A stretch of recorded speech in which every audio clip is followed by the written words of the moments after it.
Morning everyone, I'm Dorfman from South Africa. Thank you very much for the invitation to the group. Martin and Nadja, I think it's a wonderful idea and thank you so much for putting this together. Apologies for taking so long to contribute anything. I am actually a medical doctor, so as you can imagine we're pretty busy out there. And I think before we start I would like to just offer my thanks to my healthcare colleagues around the world who are really putting themselves at risk and are the front line against this war, which it really is. I think we as karate also have a role to play. You know, I think the world is currently filled with such fear and despair, and we are trained every day for physical and mental fortitude. And it's this resilience and exactly what we're doing now, showing that there is human interconnectivity despite the social distancing, that really sets an example to them. The other thing, we're trained to have discipline. I think, you know, often parents of my students or my students themselves cite as one of the primary reasons for starting karate is that they want to increase their discipline. And as Colin said, what makes a company go from good to great is disciplined people with disciplined thought and disciplined action.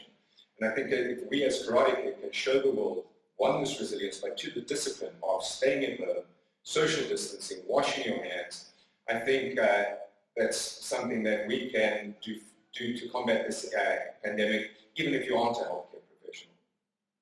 So on that note, I am pretty busy, so unfortunately it's difficult for me to create very long classes. But what I do want to do for you is just show you short videos where I can maybe give you some tips and hopefully that will help your karate. I think it's also very important to understand that Kion is imperative.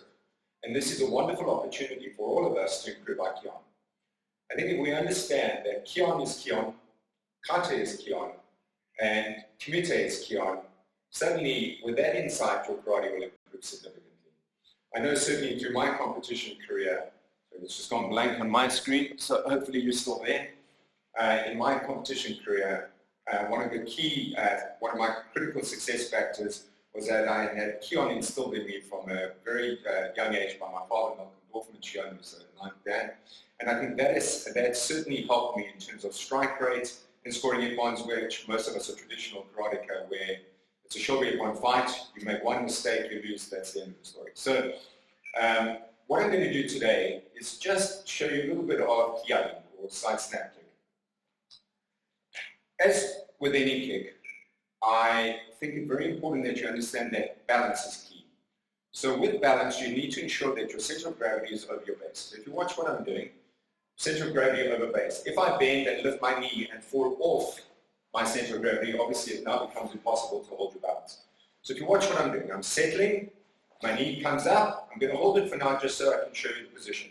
Stabilize on your supporting leg, upright posture, and this way I can of course stay in this position and manipulate my knee for whatever I needed to do because I have balance. So the key elements of balance are down on your supporting leg, right underneath you, keep your center of gravity at least your center of gravity over your base. Starting position for side snap or kiagi. If you have a look at I'll move a bit closer so you can see my foot. If you have a look at my position, my foot is parallel. I'll show you on this foot as well. Can you see toes curled up, foot parallel to the ground? This is essential because if you have your foot pointing down like this, as you go out, move back so you can see, you end up with your toes pointing skywards, which is of course incorrect. What you want to do is hold that heel so your toes are slightly up so that as your heel comes out, your heel remains higher than those toes. If you have a look at the path, come up, almost try and scrape your gi up your leg, not on your leg, a little bit away from your leg, because as you do your movement, what's going to happen is you're going to arc. So in theory, if you wanted to kick straight up, which would be very unusual to need to do that, but you would want your knee to continue going this way, as if you're going around the ball, knee touching your head, and then you could kick straight up. Of course, there's no need for that, but if you do want to do a drawdown kick, you would just arc out and through. So I'll show you from this side, up, arc, and snap. The key also, when you're kicking, is to relax during the movement. So on a snap kick, your effort is actually on the retraction more than on the way out. So it's light out, pull back. You have a look again, I'm not flexible enough to do that, but maybe some of the younger people can. You have a look, almost try and get the sole of your foot facing skywards. Have a look at my position. I'm there. I rock my hip. Light, snap, relax. I'll show you from the side. Cross, all stay down. Wind, snap, and down. Foot position is also pivotal on point of impact. Unlike a side thrust where it's a thrust with your heel, here what you're doing is you're actually hitting with the knife edge of your foot. So if you have a look, heel, knife edge, so your foot is actually inverted. So I'll do this. I'm not here. I'm actually inverted so that imagine you're coming up in an arc and that knife edge is connecting your opponent under his chin. So to summarize, feet together, so it's gone off on my side, so again I hope you can see.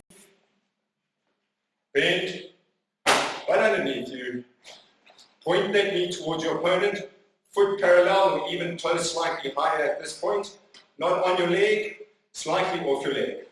The path of the kick is to rock or arc out, and as you can see I'm letting my foot rock with it.